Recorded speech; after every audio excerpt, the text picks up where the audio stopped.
So you're wondering what this video is. This is me calling myself out. During the run of Overanalyzing Avatar, I managed to get some stuff wrong, despite all my grace and intellect. There are also some points and comments that have been made that I want to respond to, and even a point or two that I didn't mention in Overanalyzing Avatar, because I only noticed them after I was already past the episode. There are a million things that people wish I delved into more, or wish I commented on when I didn't, or think I should have commented on when I personally thought it was just too obvious to comment on. So there's a lot of stuff to choose from. Too much to choose from, honestly. Overanalyzing Avatar was far from perfect, so I'm gonna take the biggest mistakes and moments people didn't like and share some behind the scenes stuff too. We'll keep it light. I'll try not to completely change your mind on Overanalyzing Avatar being good. So this is me tying up all the loose ends in, what's the opposite of a victory lap? Walk of shame? Yeah, that sounds right. But before we get into it, we've got to talk about this video's sponsor, Raid Shadow Legends. Raid has been a staple in the RPG gaming space for years now. 3 years, in fact, as it celebrates its 3rd birthday this month. Woo! Seriously, this game started strong and has only gotten stronger. Even after establishing themselves as a top mobile game, they just kept on adding new stuff every few months like clockwork. Like, check out some of the stuff that's been going on these past few years. Like Doom Tower. You guys ever been to the Doom Tower? This game mode introduced a whole world of new and terrifying bosses to slay. Sprawling over 120 levels, the Doom Tower brought exciting new challenges for even the most seasoned of players. And there's even more bosses and heroes. When Raid launched, there were already hundreds of unique characters and bosses, but they just won't stop. They just keep on adding new stuff. Look at these guys. And if that's not enough for you, last year Raid added a whole new faction. The Shadowkin are a tribe of warriors from the Far East, recently liberated from the reign of evil. But that doesn't mean that they're the good guys either. For me, they're one of the coolest looking factions in the game. And of course, I've got to mention the new Hydra clan boss. This is the biggest, meanest, baddest boss the game's ever seen. I mean, look at this guy. Each head has a different ability that requires a different strategy to destroy. But even if you take one out, another one grows to replace it. I could keep going, but it's honestly better if you just pick it up and play for yourself. No wonder Raid's been around for 3 years, and I'm sure they're gonna be around for a lot more to come. So I'm inviting you to the party. Click the link in the description below and join Raid Shadow Legends. This month, Raid is celebrating its 3-year anniversary, and it's gonna be huge. They've got a crazy amount of things in store. Raid's kicking things off with free gifts for everyone, then adding in a bunch of new content and events. We're talking new champions, new artifact sets, and a fully personalized video showcasing every player's Raid journey and their own personal achievements. If you're a new player, hit my link in the description or scan the QR code here on screen. You'll get a special huge birthday package worth $40. That's 3 champions at once: Misericord, Tiger Soul, and Romero, plus 10 XP Magic Brews, 10 Force XP Brews, and 10 Spirit Brews. All of this treasure will be waiting for you right up here. Gotta be quick though, rewards are only available for 30 days. And even that's not all. Every new and existing player get a bunch of free birthday gifts worth over $25. Once you're in game after clicking on the link, just enter the promo code 3YearsRaid, and that gets you everything. Simple. So don't miss out. Use my link in the description to join the best mobile RPG to ever do it. Raid Shadow Legends. Alright, let's start off with one that's immediately gonna get me in trouble. I made the point in the very first episode that Aang should be pretty cold considering his outfit, but many a person commented that Aang is actually fine because airbenders have a technique where they can keep air around them warm, according to Tenzin and Korra. And while yes, that's officially canon, at this point it was not. And it kinda feels like the writers retroactively filling in holes of the original show later, which feels lame to me, which is why I don't respect it. I just said I was a big fan. I never said I didn't have any bad takes. Of course.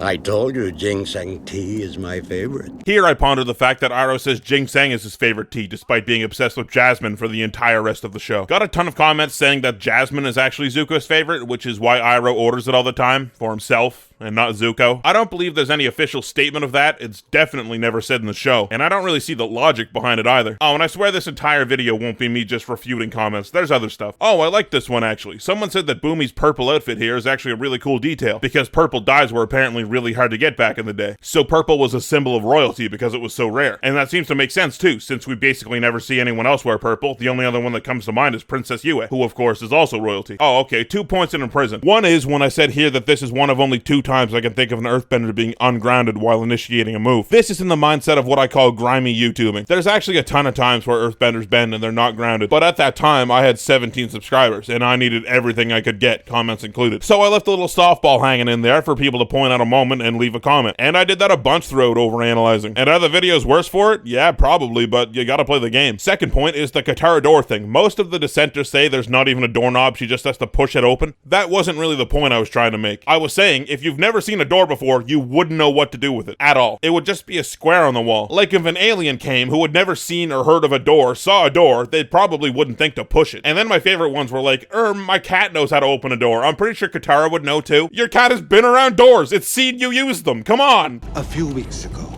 an amazing thing occurred.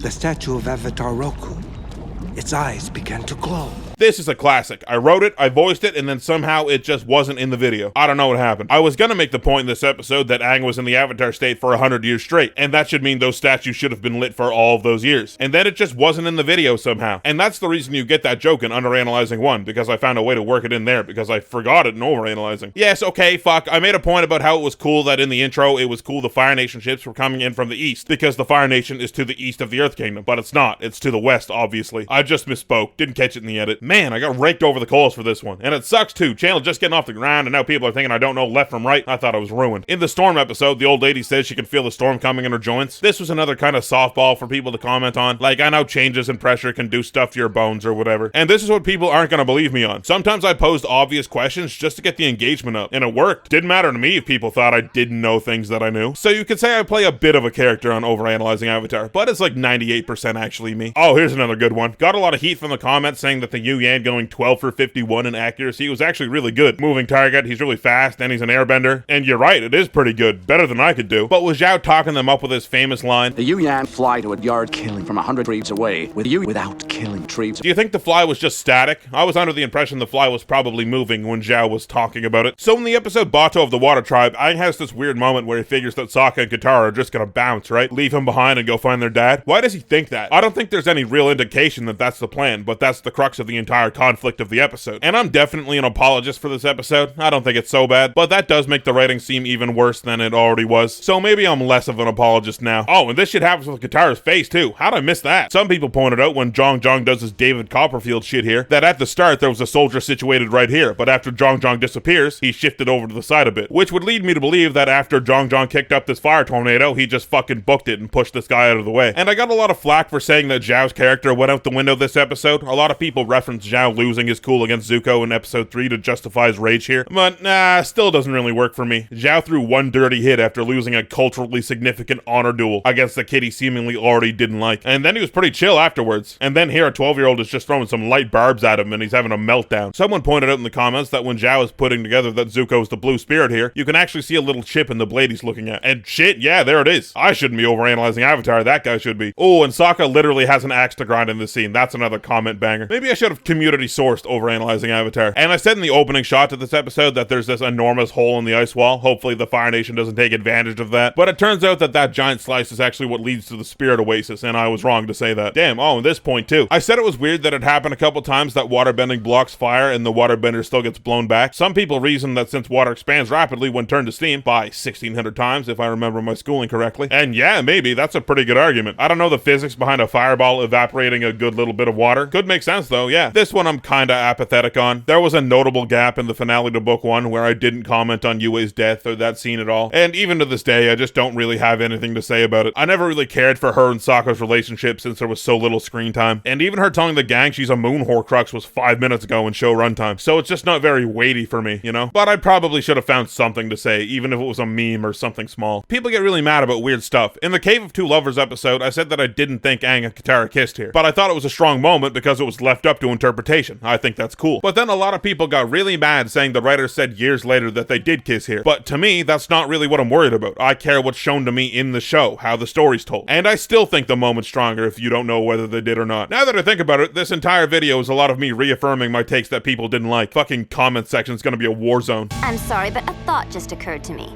Do you mind? Of course not, Princess Azula. I said in Return to Omashu that May clearly says Princess Azula here, and they're talking at the same volume as they are when they talk to Aang across the way here. Like they're basically putting on a show for them here. I said I was gonna bring that up in a later episode, but I forgot to. But I won't forget this time, I bet. Oh, here's another classic softball. I said in the Swamp episode I couldn't think of a non-extinct animal that could take a sky bison, and it worked like a charm. Dragons aren't technically extinct, the Unagi and the Serpent probably have a winning matchup, and Nyla just actually beat Appa when they squared up anyway. Like, there are some genuine questions that I posed, don't get me wrong, but some of the more obvious ones were grimy YouTubing traps. Oh, I hate this one. Here I say Oyaji seems to be wearing socks, and I was pretty sure we had never seen someone wearing socks otherwise. I'm just wrong. Not only does Katara mention Sokka's dirty socks in episode 1, but Song from a few episodes back was just very clearly wearing socks. That's my bad on that one, guys. I've decided no Azula character stuff in this video. I could go into it, but it's just not worth it. People are really attached to that character. I'm not doing it. I've been through the trenches. For the chase, a lot of people really wanted wanted me to go into the characters more and why the argument was happening. And maybe I should have a little more, but to me, that part of the episode is pretty surface level. It's not hard to get. Sometimes there's stuff I thought really didn't need to be harped on, but people were really looking forward to my extended thoughts on it, which sucks. I wish I could make a video that everyone approves of that isn't 90 minutes long. But I said everything I wanted to say, and that was the mission statement. Fuck, I almost forgot again. I'm like 2 paragraphs past this when I'm writing this. With the Princess Azula thing from Mamashu. May clearly says Princess Azula here, but when Azula rocks up on Aang, Aang's like, new phone, who dis? Even though he should probably know. There, shit, I remembered. A lot of people seem to think that Toph put Sokka in this hole. Nah, I don't get it. So in the Mos Eisley Cantina, I pointed out all the Star Wars similarities, and a bunch of people also pointed out that this lamp bears a passing resemblance to the Death Star. Good eyes, didn't notice that myself. There it is! Oh, and fucking, come on, guys. I can't believe how many people I got with this. I just edited Toph's joke here to make it seem like she actually spotted the tower, and then I said good job. Man, it got a surprising amount of people, and it wasn't even supposed to be a trick. It was just a bad meme. So I said that I thought Aang killed this buzzard wasp here because it was kind of unclear if he killed it or just hurt it. Then I got a ton of comments saying that it fell to the ground in 2 distinct separate pieces. And then I looked at it closer, and I was like, damn, they're right. But then I looked at it even closer right now, and it's not cut in half. It's just that it has a pencil neck, and it's really far away. So whether I'm right about it being dead or not is still up in the air, but saying that it's definitely cut in half is technically wrong, and I was wrong about it too for a while now. The Serpent's Pass is a weird one. This is the one that I had the most copyright trouble with, strangely. So at different points, I think there were 3 separate cuts of this on YouTube. My strategy for getting it through was just to post like 10 different cuts of the video, and once one got through copyright, that was the one that went out. Unfortunately, it was a pretty bad cut. The Sokka chin touches thing, not working your biceps, that's just my own lack of knowledge. Whenever I did pull-ups back in the day, it was more focused on a back workout, but I guess they work your arms too. And then there's this really weird moment where I just play a clip and I don't comment on it. It's because this was supposed to be a meme. Yue's disapproving face was supposed to fade in on the moon in this shot, but when I recut the video, I had already cleared my pictures folder, so that PNG of Yue's face was gone. And I was so frustrated with the copyright process at that point, I just said fuck it, and I went without it. Not a great thing to do in hindsight. Also, a lot of people said Aang should have just airbended to convince this lady he was the Avatar, just like he did in the Kyoshi Warriors episode. And yeah, you're right. I made a point here about this move and how it doesn't seem like a very effective attack, but I guess if you're not an airbender or a level 99 acrobat, it's a move that would more than likely knock you over, so I take it back. Here's one that's vexed me since I posted the video. I asked how this ship is being powered because no electricity or motors, right? And I ain't see no one rowing. I got endless comments saying that there was obviously a water wheel in the back of the ship, and yes, there obviously is, and that does not answer my question. Like some sort of force has to be moving the water wheel, that's what my question is. That one always got me.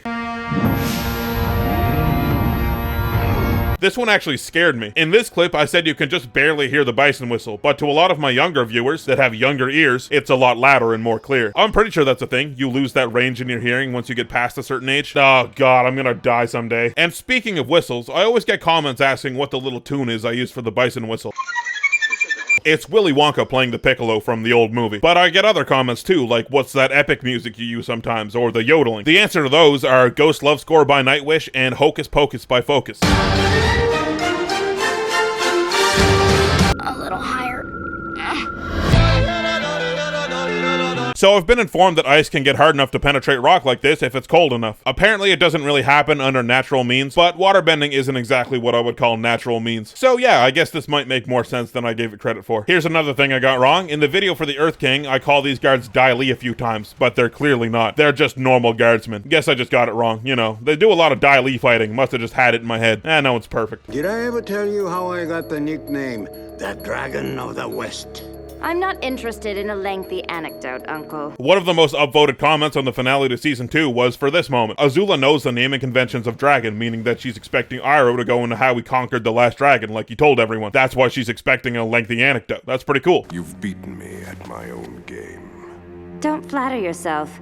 You were never even a player. Nope, I'm not doing it. One of my favorite comments I've ever gotten was on the opening to Book 3. Someone had the genius joke that Katara used the waist-high wave here, but she's way higher up, so it's way bigger. Fuck, I wish I thought of that one. That's so good. And another one for this episode is that people think the Duke is aiming for Toph here when she shoots these things out of the sky by pointing. And for starters, that's just literally never shown. That seems analogous to me to someone pointing at the night sky and saying, look at that star. It's like Toph should be totally lost on where these are. Even with the Duke potentially aiming for her like this, it should be a long shot. And here's one of the few things I noticed that never got mentioned in Overanalyzing. This port that they land at in this episode is actually the same port they visited in the waterbending scroll in season 1. Pretty wild. In this one, I mentioned that this is the first time we see cloud bending since the fortune teller, which isn't strictly true since Aang bends water out of a cloud while they're in the desert. I was more talking about like manipulating it around them, but no, you guys are absolutely right. That should count as cloud bending. A lot of people brought up the idea that they had Appa swimming at the start of the Painted Lady because they were trying to keep a low profile, but they used cloud camo more than once, and it seems way faster. I still think this, like the rest of this episode, is super ham-fisted. In Sokka's Master, somehow I tunnel visioned on this building, saying that it might be Piandao's estate, but then there's this super obvious castle over here that looks just like Piandao's castle that I somehow missed. Like, it's such a bad miss, people thought I was joking. No, I just somehow actually missed it. In this moment on the beach when Azula goes all horse crazy, when she makes 2 blue fireballs, the torch behind her also turns blue, and I never noticed that one. Next up, we have the fact that Iroh gives Zuko the Crown Prince headpiece. Even though we see it heavily implied it got covered in volcanic ash. A few people brought up that it was probably just Iroh's headpiece, a new one since he was the Crown Prince in his youth. But it's called an artifact multiple times, even by Iroh, and to my understanding, artifact meant it was very old. Maybe not ancient, but you know, old. But I looked up the definition, and I guess artifact means an item that is historically or culturally significant. So even if it is a new one, it could still be called an artifact. So I guess the answer is that Roku's got buried and this is just a new one. I guess I just don't know what words mean. There's an animation error here that I didn't catch. Aang's hand both moves and doesn't move here as he takes a bite of this apple. And for some reason, a lot of people pointed out the absurdity of a wooden cage in the Fire Nation, since firebenders and all, but it still works for me. What are they gonna do, burn their way out of a wooden cage? I can think of one pretty good reason to not do that. I asked where Sokka got the maps he's studying in Nightmares and Daydreams, and I was and am aware Toph gives him money to go buy an atlas 2 episodes prior. But I always picture an atlas as like a giant book, not something you could just take pictures out of and look at on their own. But maybe I'm wrong, I'm no fucking map doctor. During the invasion, I pointed out that it sure was lucky that these grates are perfectly submarine sized. A lot of people came back at me saying they probably sized the submarines for these grates. Well, I'm coming back at you with where the fuck did they get that intel? I can't imagine where. The mechanists used to make war machines for them, I guess, but I don't think that would give them knowledge on the dimensions of these grates. Then a lot of people told me that a solar eclipse can only happen during a new moon, the opposite of a full moon. Nah, I don't get it, man. A bunch of people pointed out in this scene that Sokka isn't wearing a glove, and then is wearing a glove, and then is back to not wearing a glove again. Okay, here we go again. Here, hold on.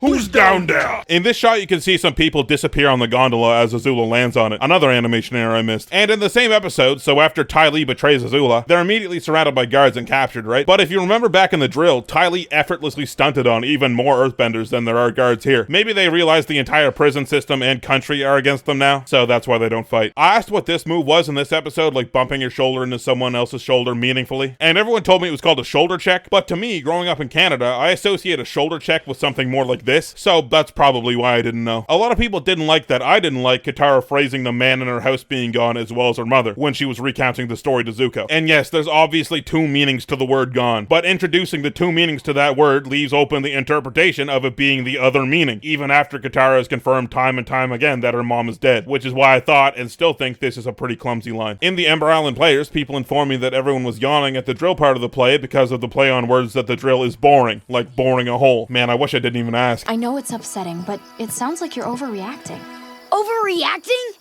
If I hadn't blocked my chakra, I'd probably be in the Avatar state right now. And I was also classically confused about this line. Aang brings up his chakras in the Avatar state out of nowhere, and I was just like, why? But what he's actually saying is, overreacting, if I could go into the Avatar state, I would, because I'm that mad. Somehow that never clicked for me in all of my watches. But yeah, that seems right. I was confused at Toph bringing up that Aang ran away and had adventures on his own 2 separate times in the finale, and I still kind of am. A few people brought up the fact that Toph could be referring to when Aang ran away 100 years ago. She's never been told that on screen, but she probably learned about it at some point. Feels weird that Toph would bring that up though. Feels like it would be a Katara line if that's what they were trying to reference, considering she was the one the story was told to. Still feel like she's referring to something we didn't see. Here I say Boomy isn't clearly enough not metal bending, but if you look closer than I did, you can see him raising earth pillars beneath the statue. But it's still pretty hard to see. So I think my original point still stands that it's not clear enough. I think that's fair. And I said the Old Masters was a double meaning for the title of the episode, both referring to the members of the White Lotus and the past avatars, but you could also say there's yet another meaning if you count the Lion Turtle as well. And I got roughly a million comments on this one. When I was so bewildered by the knock knock knock knock knock knock rhythm and why I knew it and why everyone knew it. Apparently it was an old barber's jingle in the first half of the 1900s. The song went shave and a haircut, 2 bits, and then the knock just sort of became a ubiquitous cultural thing, so everyone knows it. Cool, didn't know that. That's definitely not one of the softballs I was talking about earlier. Sooner or later, they all would have betrayed me, just like May and Ty Lee did. Nah, don't do it. It's not worth it. Just don't do it. When Azula loses here and she breathes fire on the ground, it evaporates the water in front of her. I got so many comments pointing out this one specifically, I feel like it must have been famously pointed out somewhere that I just don't know about. But I didn't notice it, so good catch whoever caught it. And that's just about everything, I think. There's a few other small things and people twisting my words or purposefully misunderstanding me that I could comment on, but it's the internet. That's gonna happen. And there are answers to some of the questions that I asked in the extended media, like the comics or Korra, but those questions were very much in the context of just Avatar. That's what Overanalyzing Avatar was, the 61 episodes of the cartoon. I didn't care about anything else. And I'm sure there's just as many actual things that merit comment that I didn't comment on, and I'm sure I'll hear about them in the comments of this video. But I think this was just a fun way to go back and correct some mistakes and revisit the series a little bit. So hopefully you enjoy it, and time for the patrons. Patron shoutouts. If you want to see a brand new video from me and help support me and any of my future works, you can support me on Patreon for just a few bucks. Link, as always, is in the description below the video. Biggest shoutouts of all go to my top patrons: Agent Rhino, who unburned down a house somehow; Brendan Murphy, who has a pack of wild dogs that is loyal to him in each of the lower 48; Donut, who arm wrestled a Gigantopithecus and lost but gained an insane amount of ape respect; Dylan Calvo, who trusted that Nigerian prince email and for once it was actually legit; Eli Yakubowitz, who MacGyvered together a megaphone using only a squirrel, some string, and a megaphone; Kennedy Stapleton, who crashed a speedboat full of C4 into a whale poaching vessel; Nicholas Gillihan, who outdrank the Grim Reaper and is now immune to hangovers; Omega Fighter, who has the world record distance for crowd surfing at over 35 miles; Stephanie Riches, who manages to always turn the vibe around at a funeral; Tiago Nascimento, who went exploring in a cave in the Amazon and found a 4-headed, 10-limbed demigod named Tyler; Tony Eats Ponies, who put on a Broadway show of Super Size Me and the reviews weren't so bad; Varunda, who's immune to fall damage so long as they do a superhero landing; and Whitrow, who about a third of Queen's discography is centered around. And of course, even more huge shout outs to my other fuck you money patrons: Burb, Danger Stranger, Daniel Ward, Eric Barney, Fritz Sullivan, Jared Berkman, John, Kevin Hall, Literal NASA Rocket Scientist, Sean Martin, and Thomas Lautenbach. And of course, my god overanalyzers: Enoch Koo, Adam White, Alex Fritz, Alan Garvin, Ali QPZM, Andrew Watchert, Austin Gallup, Be My Valentine, Big Thirsty, Braden Shanahan, Brando Espinoza, Buddhist Afta, Cade Stinson, Caleb Fosnock, Kadon Corpse, Charles Barnett, Check to You, Christopher D. Sampson II, Dan Bertel, David Carlisle, Dizzy Payne, DJ Jax, Dominic Saint, Doran, Distant, Ed Wolf, Emperor Tromedlov Dromai, Ethan Standell, Ethan Trump, Gennaro, Glintlock, Il Gerardo, It's Carton, Jacob Priest, Jacob White, Jake the Garden Rake, James Oakland, Jaziel Martinez, Jackson, Jay Lambo, John Ajaka, Josie Tiffany, Justin Fletchall, Justin Scott, KT and Den B, Lady Serena, Lehman Rust, Locked, Lord Wingding, Medium D Speaks, Mayor Timmel, Michael Conrad, Michael Springle, Mike the Magic Man, Mitchell Gobrecht, Nathan L, Nathan William Sizemore, Nickel Pickle 582, Nicholas Abbott, Noah W. Chetlet, Omar, Papa Jaka, Parker Gass, Peter Bayron, Phil, Philip Conti, Purple Danielle, Ranga, Ray, Red, Reese, Rob Lobster 4065, Rocket Miss, Ryan Maxwell, Sophie Kitty, Spory, Stab Dog, Steinwan, Super Snipper, The Hardys 01, Timothy Bazzelli, Triajuice, Valdemar Holland, Vavina Lockfire, William Willett, Wind Whisper, Wyatt Pence, Yer Geva, Zachaholism, and the fucking Bareface guy still kicking around too. You want to know what's next? I think it's one more Avatar video. I've been wrong before though, as we've recently discussed.